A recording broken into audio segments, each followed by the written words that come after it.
I remember the taste of copper in my mouth when they first told me I had been chosen. The words came from Adept Thalasson, delivered in that monotone voice all administratum clerks seemed to perfect after their first decade of service. Citizen Kalen Voss, designation 77 Alpha 992, you have been selected for the Emperor's sacred service. He did not look up from his data slate when he spoke. His augmetic eye whirred softly as it processed the information scrolling across the screen. The sound reminded me of the grinding wheels in the manufactorum where I had worked for the past 15 years. I stood there in the grey processing chamber, bare feet cold against the metal floor, and tried to understand what those words meant. Sacred service. I had heard whispers, of course. Every citizen of Terra knows there are those who disappear into the depths of the Imperial Palace, never to return. We tell ourselves they are blessed.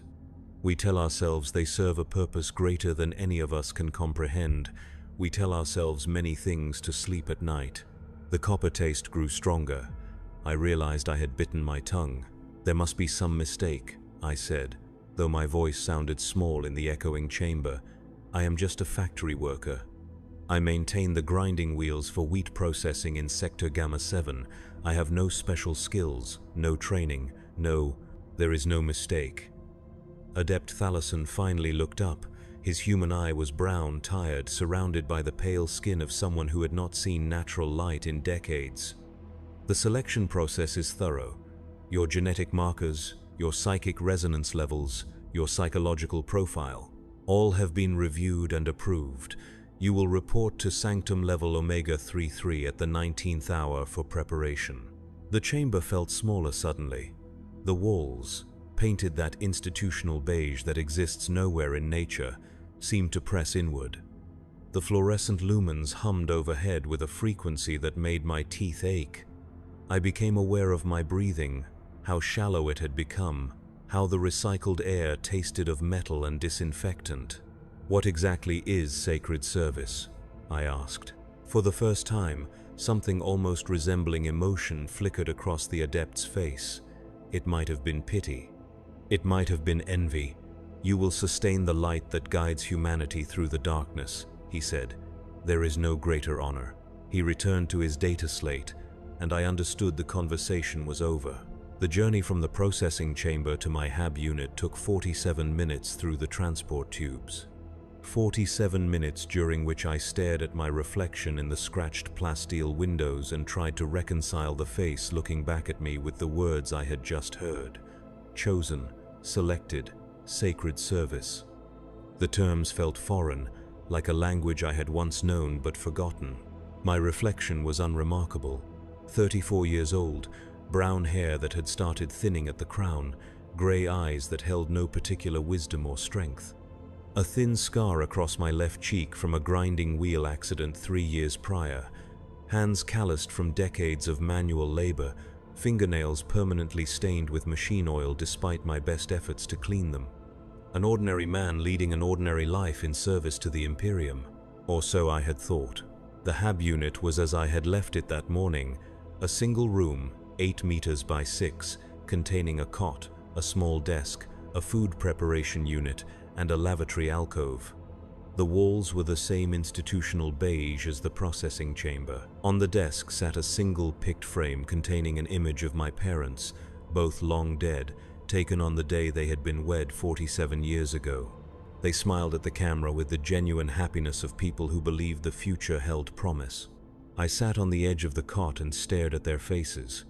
What would they think of their son's sacred service? Would they be proud, terrified? I realized I did not know what to think myself. The remaining hours passed strangely.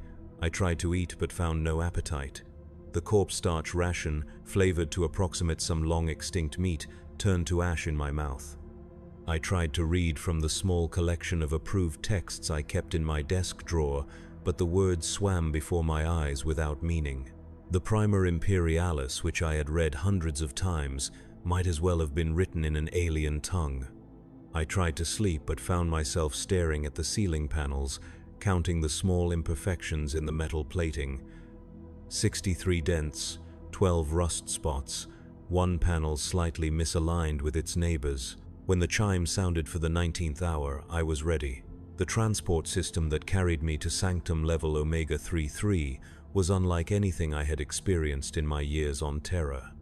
Most citizen transport tubes were utilitarian affairs, designed to move large numbers of people efficiently through the Hive City's endless corridors.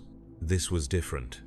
The capsule was smaller, lined with what appeared to be actual wood rather than the synthetic materials I was accustomed to. Brass fittings gleamed in the soft yellow light, and the air smelled of incense rather than recycled atmosphere. There were 7 other passengers in the capsule with me, all of us selected for sacred service, all of us trying to process what that meant. We sat in silence, each lost in our own thoughts, our own fears, our own attempts to understand the magnitude of what was happening to us. The woman across from me was young, perhaps 25, with the pale complexion and slightly hunched posture of someone who spent their days bent over data slates in the Administratum's endless filing chambers. Her hands shook as she clutched a small pendant in the shape of the Imperial Aquila. When she noticed me watching, she offered a weak smile that did not reach her eyes. "Mira Kane," she said softly. "Data analyst, 3rd class, sector Beta 9. Kalen Voss?" I replied. "Maintenance technician, Gamma 7. The elderly man beside her looked up from his own contemplation. His hands bore the distinctive burn scars of someone who had worked with Promethium for decades. "Marcus Thorne," he said in a voice roughened by years of breathing industrial fumes. "Fuel processor. Been in the deep works for 38 years. Figured I'd die down there among the pipes and burners. Never expected this." One by one, the others introduced themselves. Helena Vex, a young woman barely 18 who had been working in the textile manufactorum since childhood.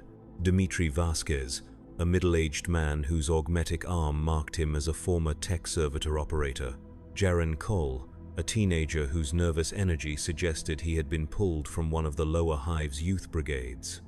Senna Thale, an older woman whose lined face spoke of years in the agridomes, coaxing life from Terra's poisoned soil. Ordinary people, workers, the backbone of the Imperium's vast industrial machine. None of us heroes, none of us particularly special. Just citizens who had somehow drawn the attention of the selection algorithms that governed such things. "Do any of you know what sacred service actually entails?" asked Dmitri, his augmetic fingers tapping nervously against his thigh. No one answered immediately. Finally, Marcus spoke up. "My grandfather used to tell stories," he said, "back when he was young, before the purges of Gehenna. He claimed to know someone who had worked in the deep levels of the palace. Said there were places down there where they fed souls to machines, where they turned people into batteries for things too terrible to name." "That's just superstition," Mira said, though her voice lacked conviction. "The Emperor protects. Whatever we're called to do, it serves a purpose." "All service serves a purpose," Helena replied quietly. "That doesn't mean we survive it." The transport capsule began to descend more rapidly. Through the small windows, I could see the architecture changing as we went deeper. The utilitarian corridors of the upper hive gave way to more elaborate construction. Stone replaced metal. Gothic arches soared overhead, carved with symbols that seemed to writhe when viewed directly. The air grew thicker, heavy with incense and the ozone smell of high-energy machinery. We were entering the true heart of the Imperial Palace now, the domain of the Adeptus Mechanicus, where technology and faith merged into something that transcended both. Servo skulls drifted past the windows, their eye sockets glowing red in the dim light. Occasionally we passed chambers filled with massive machines whose purpose I could not begin to guess. Pipes thick as hab-block corridors carried fluids that glowed with their own light. Cables the size of transport tubes pulsed with electrical current, and everywhere, carved into every surface, painted on every wall, etched into every piece of machinery, was the symbol of the Imperial Aquila. The two-headed eagle that represented humanity's dominion over the galaxy, its wings spread wide, its heads turned to watch both the past and the future. But down here, in the depths, the symbol seemed different somehow, more predatory, as if the eagle was not protecting humanity so much as preparing to devour it. The descent continued for what felt like hours, past foundries that glowed with the heat of artificial suns, past libraries where servo-scribes recorded information on scrolls of human skin, past chambers filled with vat-grown creatures that I tried not to look at too closely. The deeper we went, the more oppressive the atmosphere became. The weight of 10 millennia of accumulated faith and technology pressed down on us like a physical thing. Finally, the transport came to rest with a soft pneumatic hiss. Beyond the doors lay a corridor that stretched away into shadows, lined with statues of saints I did not recognize. Their faces were twisted in expressions of ecstasy and agony, their hands reaching towards something unseen. Lumens flickered in alcoves, casting dancing shadows that made the statues appear to move. "Citizens," came a voice from outside the transport. "You will disembark. You will follow. You will not speak unless spoken to." The voice belonged to a figure in red robes, a tech adept of the Mechanicus whose face was hidden behind a brass mask shaped like a human skull. His movements were precise, mechanical, as he gestured for us to exit the transport. Other robed figures waited behind him, silent and still as the statues that lined the corridor. We followed them through passages that seemed to stretch forever. The air grew thicker with each step, heavy with the smell of sanctity and electricity. The sounds of the palace pressed in around us.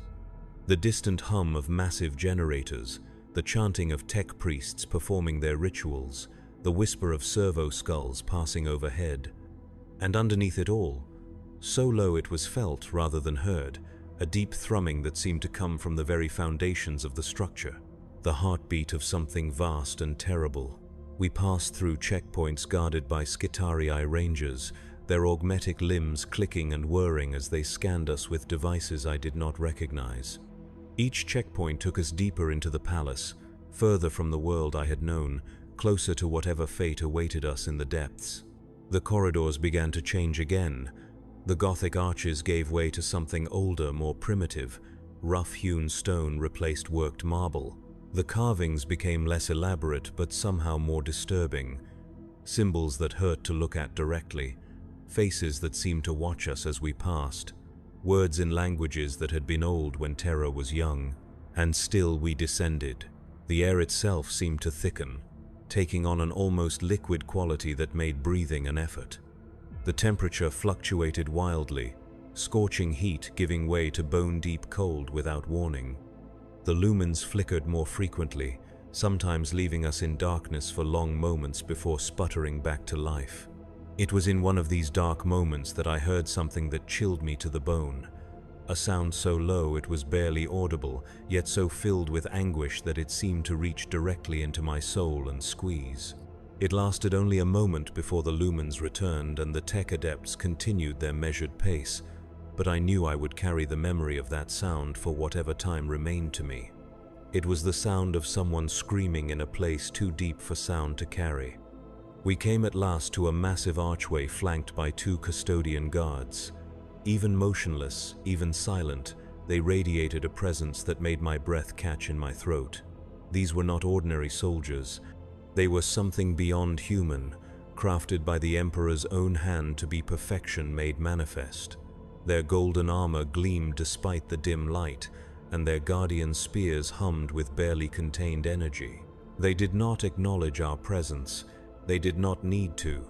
Their very existence was acknowledgement enough that we had reached a place of supreme importance. Beyond the archway lay a circular chamber with a domed ceiling that disappeared into shadows above.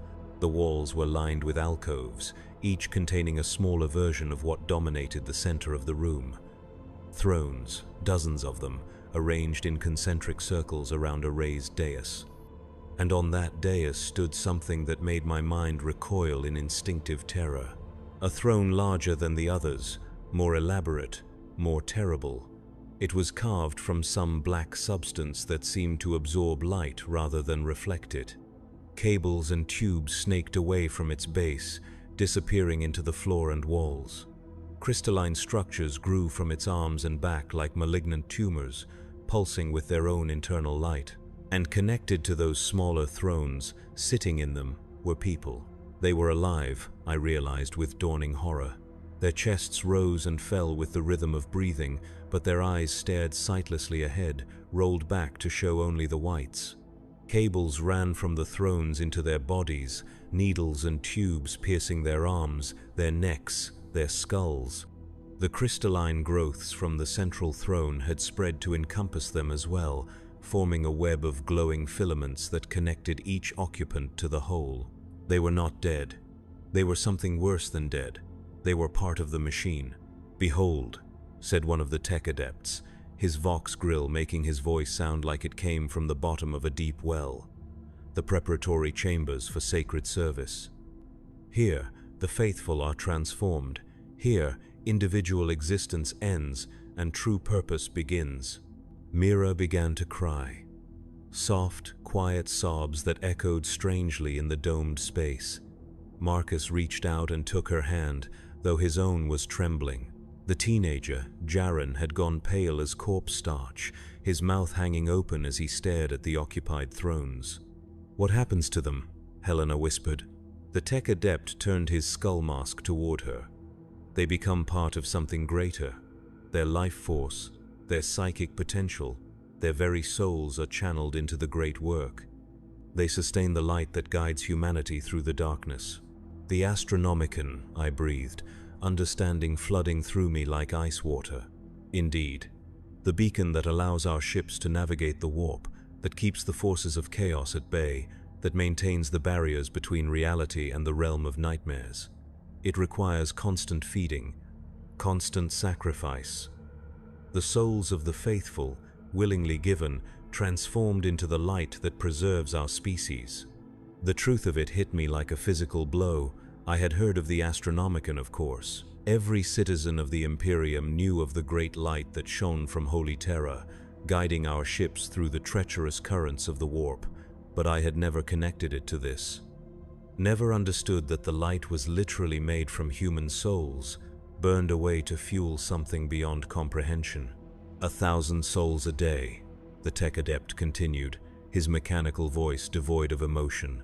"For 10,000 years. The price of our survival, paid in the currency of human life. You have been selected to join that number, to add your essence to the great beacon, to become part of the Emperor's will made manifest. 1,000 souls a day. The mathematics of it were staggering. Over 10 millennia, billions of people had sat in chairs like these.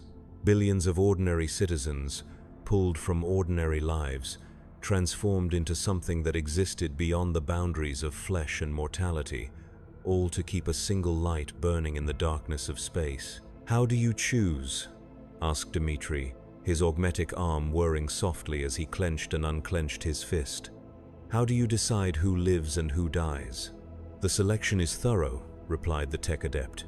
"Genetic markers indicating psychic potential, psychological profiles suggesting stability under stress, physical conditions that allow for optimal energy transfer, age ranges that provide the greatest yield. The algorithms consider thousands of variables to identify those best suited for sacred service. Best suited to die, he meant. Best suited to be consumed by something that had once been human but was now so far beyond humanity that it might as well be an alien god." "And if we refuse?" asked Senna, her weathered face set in stubborn lines. The tech adept's mask turned toward her with mechanical precision. "Refusal is not possible. The selection has been made. The Emperor's will cannot be denied. You may approach your transformation with acceptance and find peace in service, or you may resist and find only suffering. The outcome remains the same." I looked around the chamber again, taking in the full scope of what awaited us. Dozens of thrones, all occupied. Dozens of people who had once been like us, now reduced to empty shells connected to a machine that fed on their essence. And in the center, that terrible black throne that pulsed with its own malevolent life. "The central throne is different," I observed. "Indeed, it serves as a focusing mechanism, channeling the combined psychic energy of all connected souls and directing it toward its intended purpose. It also houses the intelligence that coordinates the entire process." "What intelligence?" For the first time, something almost resembling uncertainty flickered in the tech adept's mechanical voice. The fragment of the Emperor's consciousness assigned to oversee this facility. A portion of his divine intellect, severed from the whole and tasked with the management of sacred service, it has been changed by its proximity to the process.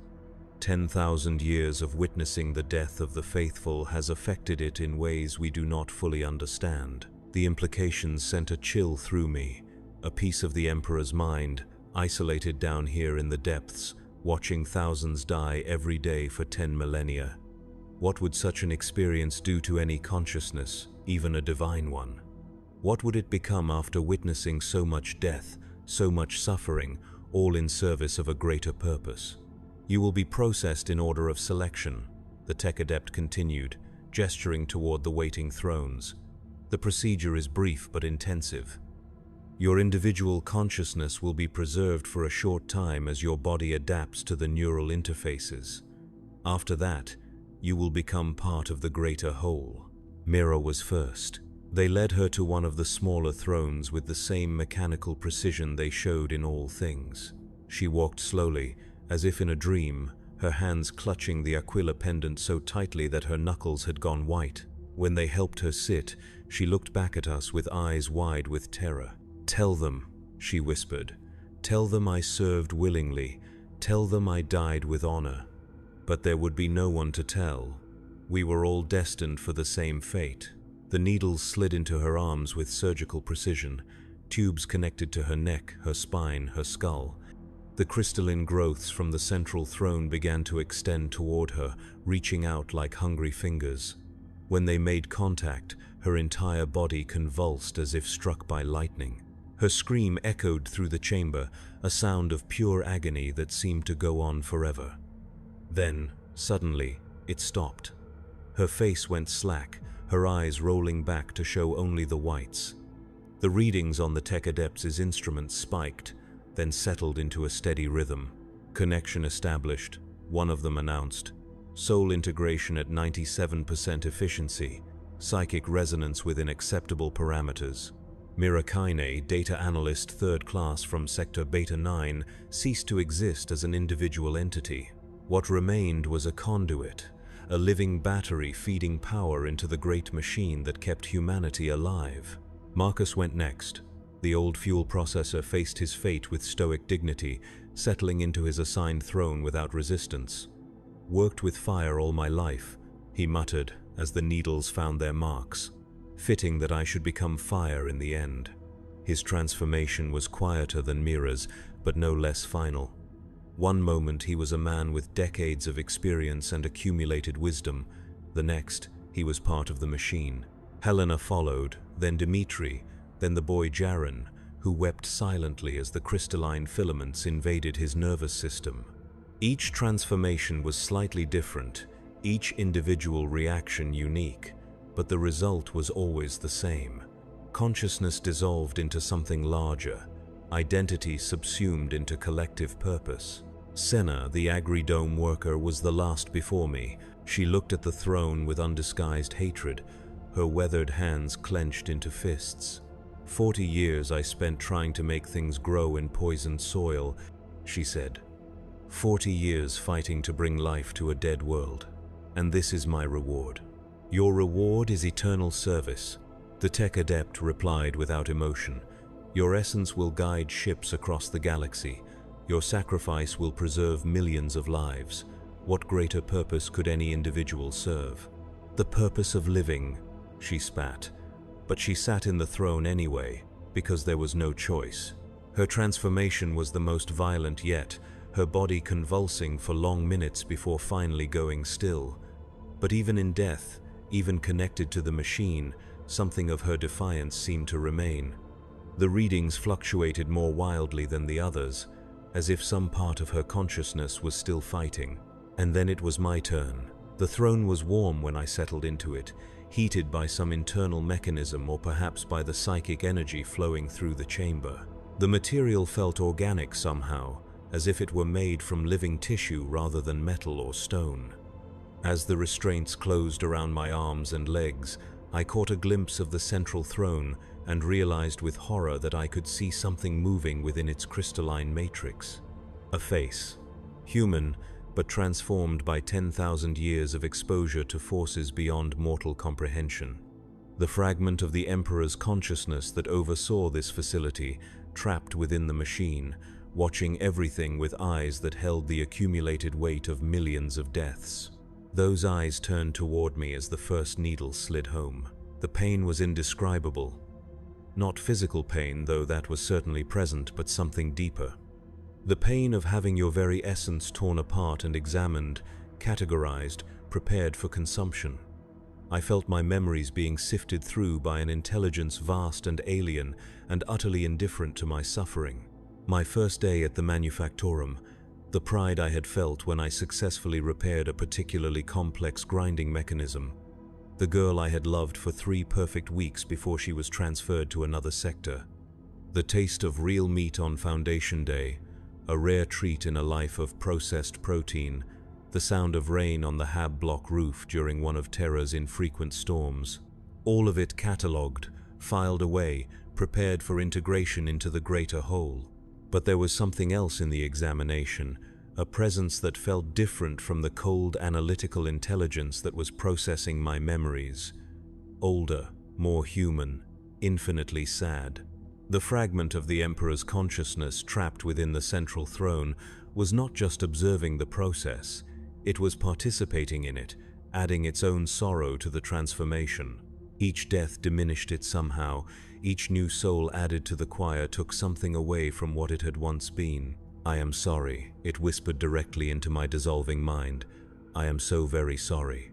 The voice was not the mechanical drone of the tech adepts or the inhuman majesty I had expected from anything connected to the Emperor. It was the voice of a man who had seen too much, endured too much, sacrificed too much in service of a cause that demanded ever greater sacrifices. Why?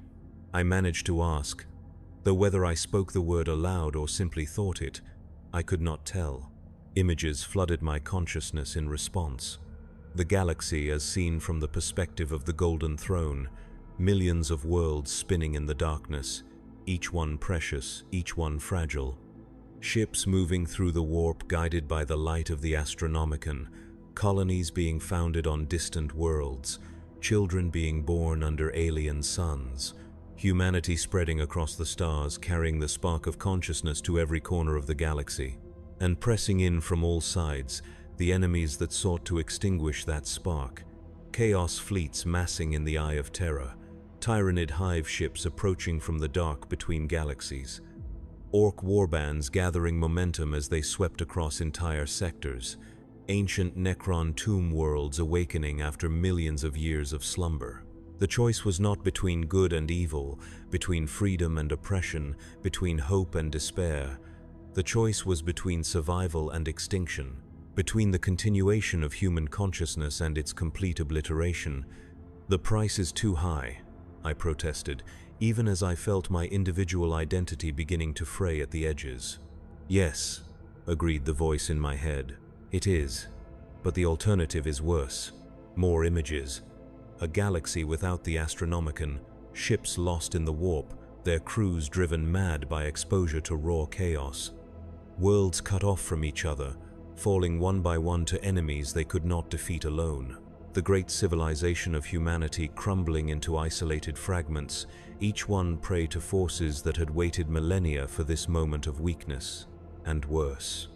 Visions of what would happen to human souls after the fall, not death, which would be a mercy, but eternal torment in dimensions where the very concept of suffering had been refined to an art form. Consciousness preserved in agony, experiences stretched across eons of pain, the human spirit broken and remade into something that existed only to suffer. "This is the choice we face," the voice continued, heavy with the weight of 10,000 years of accumulated guilt. "Sacrifice the few to preserve the many, or lose everything to forces that know no mercy, no compassion, no limits to their cruelty. I have made that choice 10 million times. I will make it 10 million more." I understood then. The Emperor's fragment trapped within the machine was not some cold, calculating intelligence sorting through human lives like data points. It was the embodiment of an impossible burden, the consciousness that had to choose who lived and who died every single day. It felt every death, knew every name, remembered every face. And it endured because someone had to make those choices, and no one else was capable of bearing the weight. "Will it ever end?" I asked as my sense of self continued to dissolve. The pause before the answer told me everything I needed to know. "I don't know," it admitted. "I hope so. I pray for it every moment of every day. But hope is not enough. Prayer is not enough. Only sacrifice is enough." My individual consciousness was almost gone now, absorbed into the greater choir of souls that powered the Astronomican. But in those final moments I felt something unexpected. Not the cold emptiness I had feared, but warmth, connection, purpose. I was becoming part of something larger than myself, something that mattered in ways I had never imagined possible. The fear faded, the pain faded. What remained was a sense of belonging that I had never experienced in life. I could feel the other souls in the choir, all of us connected by threads of psychic energy that pulsed with our combined will. Mira was there, her analytical mind helping to coordinate the flow of information. Marcus, his steady presence providing stability to the entire network. Helena, Dmitri, Jaron, Senna, all of them contributing their unique essence to the greater whole. And there were others, thousands of others, millions of others, all of us burning together in a symphony of sacrifice that stretched back 10,000 years to the very founding of the Imperium. Farmers and soldiers, scholars and laborers, children and elders, all united in service to something greater than any individual life. We were the Astronomican. From our new perspective, I could see the galaxy spread out like a vast three-dimensional map. Every world that flew the Imperial banner glowed with its own light, connected to every other world by the web of warp routes that made travel possible. Ships moved along those routes like blood cells through arteries, carrying cargo and passengers, information and hope from one star system to another. And guiding them all was our light, the beacon that we had become, shining out from holy terror with an intensity that could be perceived across the entire galaxy. Without us, those ships would be lost in the warp, their navigators blind to the currents and storms that could destroy them in an instant. Every safe arrival was a victory paid for with our souls. Every successful voyage was bought with our deaths. Every world that remained connected to the greater Imperium was sustained by our sacrifice. But we were more than just a navigation aid. We were part of the Emperor's will made manifest, an extension of his consciousness that reached into every corner of human space. Through us he could perceive threats that might not be visible from Terra. Through us he could intervene in crises that might otherwise destroy entire worlds. I felt his attention touch our collective consciousness, vast and terrible and utterly alien. 10,000 years of existence beyond the boundaries of mortality had changed him into something that could barely be called human anymore. His thoughts moved on scales of time and space that mortal minds could not comprehend. His concerns encompassed not just humanity but the fundamental structure of reality itself. Yet there was still something recognizably human at his core. A fragment of the man he had once been, preserved like an insect in amber within the divine consciousness. That fragment mourned every soul that fed the Astronomican. It remembered what it was like to be mortal, to have hopes and dreams and fears that mattered on a personal level. And it was grateful, not the cold gratitude of a ruler acknowledging useful service, but the warm, personal gratitude of someone who understood the magnitude of the sacrifice being made. He knew our names, our histories, our small hopes and simple dreams. He remembered the girl I had loved and the taste of real meat and the sound of rain on plasteel. He carried all of it within his vast consciousness, a library of human experience that grew larger with every soul added to the choir. We were not just fuel for his great work, we were reminders of what he was fighting to preserve. Every memory we brought with us was another reason to continue the struggle, another small piece of the human experience that deserved protection. The days and weeks that followed, if such terms had any meaning in our new existence, were a revelation. I learned to perceive the galaxy through the lens of the Astronomican, to feel the pulse of human civilization across a million worlds.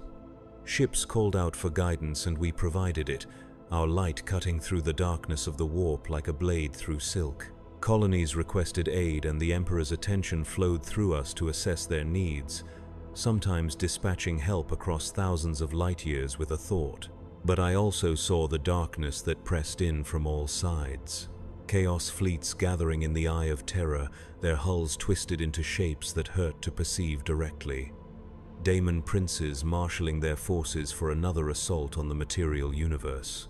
Heretic cults spreading their poison through loyal imperial worlds, preparing the way for invasion from within.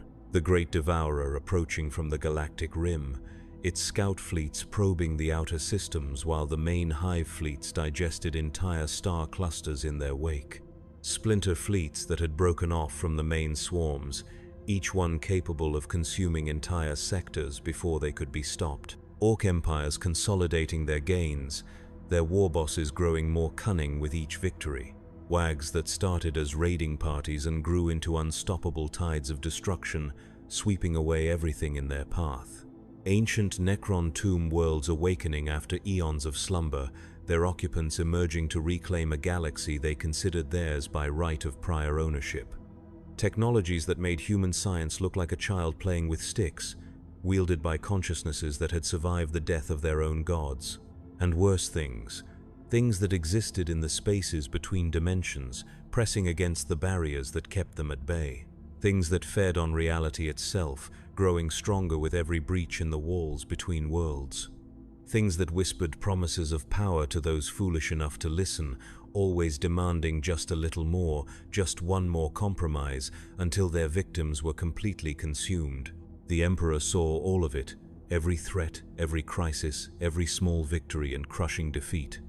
His consciousness stretched across the galaxy like a web, touching every world that bore his name, every ship that flew under his banner, every soul that knelt in prayer before his image. And somehow, impossibly, he held it all together, not through force alone, though his power was beyond mortal comprehension, not through fear, though his enemies had good reason to dread his attention.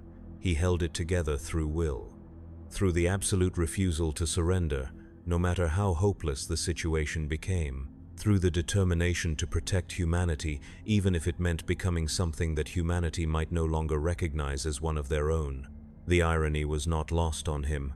I could feel his awareness of it in the moments between crises, in the brief pauses when his attention was not focused on some distant emergency.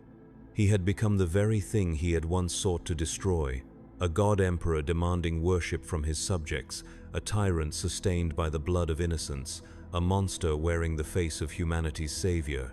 But he was still humanity's savior, monster or not, because the alternatives were worse, because someone had to make the impossible choices, because 10,000 years of experience had taught him that sometimes the only way to preserve something precious was to sacrifice everything else. We felt his grief in those quiet moments, the accumulated weight of 10 millennia of necessary atrocities, the knowledge that every day of survival came at a cost that no sane being would willingly pay, the understanding that he had long since crossed lines that could never be uncrossed, committed acts that could never be forgiven, and yet he endured. For us, for the species that had birthed him and then demanded that he become something beyond their comprehension, for the future that might still be possible, however distant it seemed. Through our connection to the Astronomican, I began to understand the true scope of the eternal war that raged across the galaxy. Not the simple narrative of good versus evil that was taught in the Imperial Creed, but something far more complex and terrible. A struggle between different concepts of existence itself, fought on scales that dwarfed individual lives, individual worlds, even individual species. The forces of chaos sought to drag the material universe into the warp, to transform reality into an endless nightmare where emotion and will shaped the fundamental laws of physics. They offered power and freedom, but at the cost of sanity and ultimately existence itself. What they called liberation was actually the dissolution of everything that made consciousness meaningful. The Tyranids represented a different kind of extinction, not the chaotic dissolution of reality, but its complete consumption. They would devour every world, every life form, every scrap of organic matter, leaving behind only empty husks drifting in the void. There would be no suffering in their vision of the future because there would be nothing left to suffer. The Necrons sought to impose their own order on the galaxy, an order based on the supremacy of the mechanical over the organic, of death over life, of stasis over change.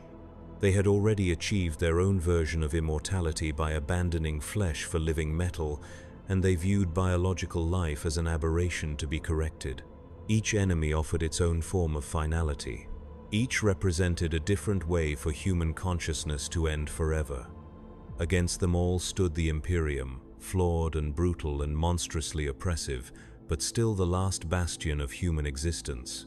And at its heart, keeping it all together through sheer force of will, sat the Golden Throne. I could feel its presence now in ways that my living mind never could have comprehended. It was not simply a machine or a throne or a life support system. It was a nexus point where multiple dimensions intersected, a place where the Emperor's consciousness could expand beyond the boundaries of single flesh and touch every corner of human space simultaneously.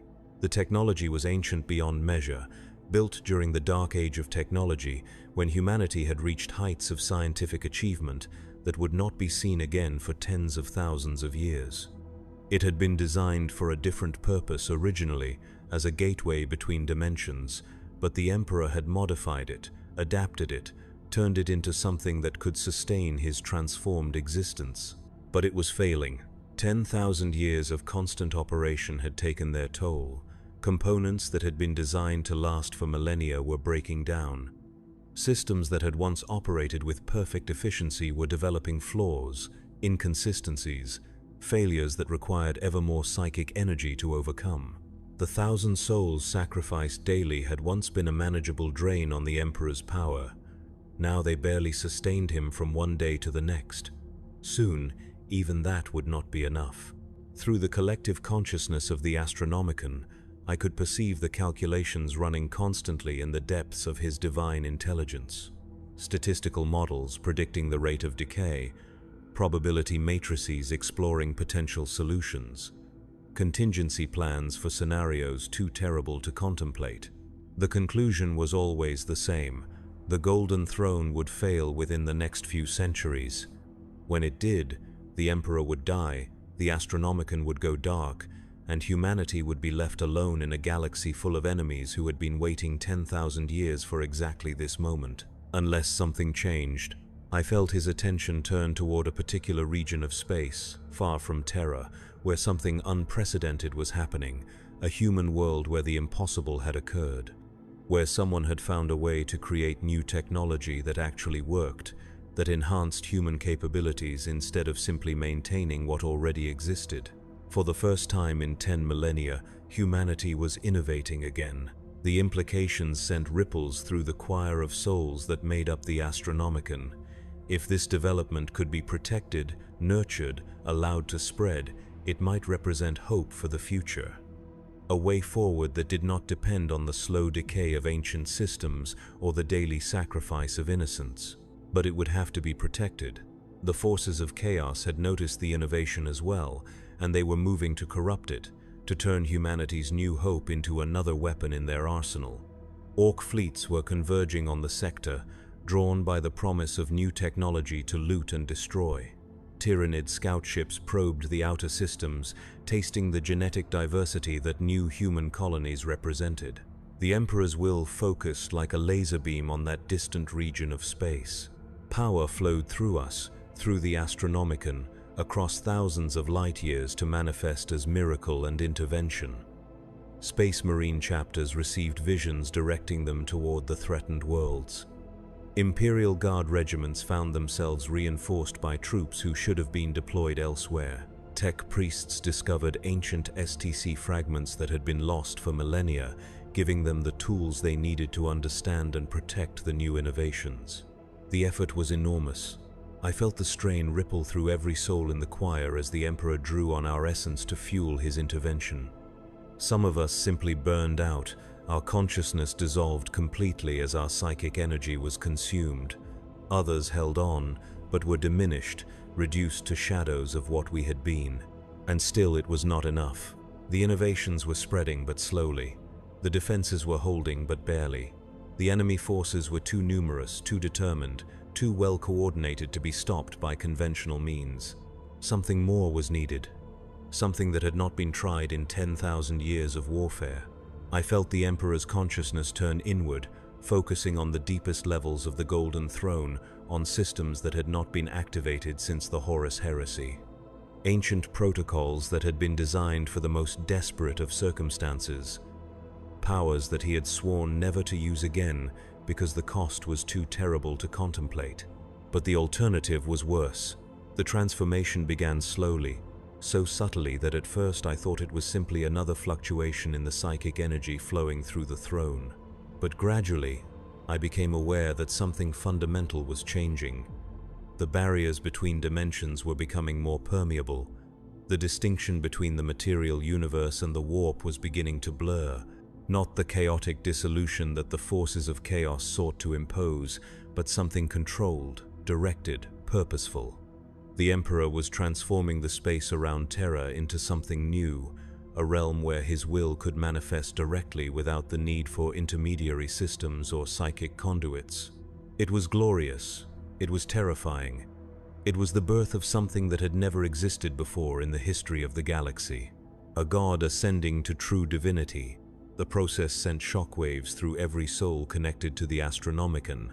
We felt ourselves being drawn into the transformation, our individual consciousness becoming part of something vast and sublime and utterly beyond human comprehension. This was not the gradual dissolution we had experienced when first connected to the throne. This was apotheosis, but it came at a price.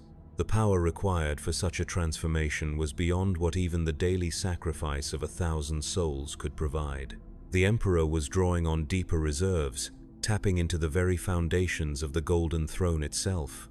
Systems that had operated flawlessly for 10 millennia began to fail as their energy was redirected toward the great work. And we began to burn. Not the slow, controlled burning that had sustained the Astronomican for 10,000 years, but a fierce conflagration that consumed everything we were and had ever been. Our memories, our personalities, our individual consciousness, all of it fed into the fires of transformation. I felt Mira's presence flicker and fade as her essence was consumed. Marcus followed moments later, his steady influence suddenly absent from the choir. One by one, the souls I had come to know during our brief existence in the Astronomican were burned away, their sacrifice fueling something greater than any of us could have imagined. My own dissolution began shortly after. The memories that had defined Kalen Voss started to slip away like sand through fingers. My childhood in the lower hive, the pride I had felt in my work at the manufactorum, the taste of real food and the sound of rainfall and the face of the girl I had loved for 3 perfect weeks. All of it feeding the fire that would remake the galaxy. But even as my individual identity crumbled, I felt something remarkable happening. The boundaries between the souls in the choir were dissolving, but instead of oblivion, we were merging into something new. Not the cold, mechanical unity of a hive mind, but a warm, organic fusion of consciousness that preserved the best of what each of us had been while creating something infinitely greater. We were becoming part of the Emperor himself, not as servants or tools or sources of energy, but as integral components of his divine consciousness. Our memories became his memories. Our experiences became his experiences. Our humanity became the foundation upon which his godhood was built. And in that moment of ultimate sacrifice, I understood the true purpose of sacred service. We had not been selected to die. We had been selected to live forever as part of something eternal. Every soul that had ever sat in the preparation chambers, every consciousness that had ever been dissolved into the Astronomican, every death that had seemed meaningless and cruel and necessary, all of it had been leading to this moment, the birth of a true god of humanity. The Emperor's transformation rippled outward from Terra like a wave of pure will. Across the galaxy, his servants felt the change. Space Marines knelt in sudden reverence as they experienced visions of golden light. Imperial Guard commanders found themselves blessed with tactical insights that turned certain defeats into miraculous victories. Tech priests discovered that their prayers to the machine god were being answered with unprecedented clarity, and in the distant sector where humanity's new innovations were struggling to survive, the tide of battle turned. Chaos fleets found their warp drives failing as the very fabric of space-time rejected their presence. Orc warbands discovered that their weapons were misfiring, their war machines breaking down, their instinctive aggression turning inward as they fought among themselves. Tyrannid hive ships recoiled from systems that had suddenly become inedible, their bioships unable to process the changed nature of local space-time. The innovations were safe, the future was secured, the price of 10,000 years of sacrifice had finally been paid in full, but the cost had been enormous. The Golden Throne lay silent, its ancient systems finally exhausted by the effort of transformation. The preparation chambers stood empty, their crystalline matrices dark and still. The daily sacrifice of 1,000 souls was no longer necessary because there was nothing left to sustain. The Emperor had transcended the need for physical existence entirely. He was everywhere now, in every ray of starlight that touched a human world, in every breath drawn by his faithful servants, in every thought that turned toward hope instead of despair. The Astronomican still burned, brighter than ever, but it no longer required souls to fuel its fire. It ran on the pure will of a being who had finally achieved true godhood, and we were part of it. All of us who had given our lives to sacred service over 10 millennia of faithful sacrifice. We existed now as facets of his divine consciousness, each one preserving some small aspect of human experience, each one contributing to the vast tapestry of memory and emotion that kept him connected to the species he had sworn to protect. Kalen Voss, factory worker from Sector Gamma 7, no longer existed as an individual entity, but his memories lived on in the divine consciousness. His love for the girl whose name had been forgotten, his pride in work well done, his simple human joy in small pleasures, all of it was preserved within something infinitely larger and more important. I was part of God now, and God was part of me. The transformation was not complete. It would take time for the Emperor's new existence to fully manifest across the galaxy. There would still be battles to fight, enemies to defeat, crises to resolve. But the fundamental equation had changed. Humanity was no longer fighting a losing battle against overwhelming odds. For the first time in 10,000 years, there was genuine hope for the future.